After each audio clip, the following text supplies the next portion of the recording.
നിലപാടുകൾ വന്നു, ഇന്നയാള് ഇന്ന നിലപാടുകൾ വമ്പിച്ചതും മറ്റേതായിട്ട് ഞാനതിനെ പറ്റി പറയണ്ട. നിങ്ങൾക്ക് ഞാനത് പറഞ്ഞ അതിന്റെ രീതി എന്താ,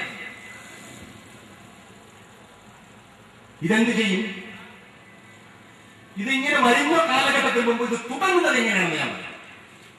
ഒരു പത്രത്തിൽ നിന്ന്, ഒരു കമ്മ്യൂണിസ്റ്റ് വിരുദ്ധ പത്രത്തിലെ ഒരു ലേഖകനെ വിളിച്ച് ഒരു വാർത്ത വന്നു. CPM ഒരു കമ്മിറ്റി യോഗത്തെ കുറിച്ച്. ആ യോഗത്തിന്റെ വാർത്ത ഇവർക്ക് തലക്കെട്ടാണ്. കേരളത്തിൽ കമ്മ്യൂണിസ്റ്റ് മാർക്സിസ്റ്റ് പാർട്ടിയുടെ ആഭ്യന്തര കാര്യങ്ങളെ പറ്റിയുള്ള വാർത്ത തൊഴിൽപരമായ മിടുക്ക് നിർണയിക്കുന്നതിന്റെ അളവുകോൽ തന്നെയാണ്. അത് നിങ്ങൾക്ക് അറിഞ്ഞത്. വേറെ വാർത്ത കൊണ്ടുവന്നൊന്നും കേരളത്തിലെ കമ്മ്യൂണിസ്റ്റ് വിരുദ്ധ മുതലാളി നിങ്ങൾക്ക് പട്ടം തരാൻ പോകുന്നില്ല.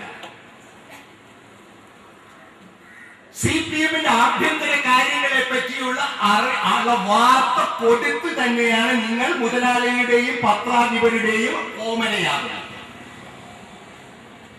അപ്പൊ ഒരു പത്രത്തിലെ സുജിത് എന്നൊരാളെ വിളിച്ച് ഷാജഹാൻ അല്ലെങ്കിൽ ഷാജഹാന്റെ കൂട്ടാളികൾ വിളിച്ച് പറയും, എന്താ ഷാജഹാൻ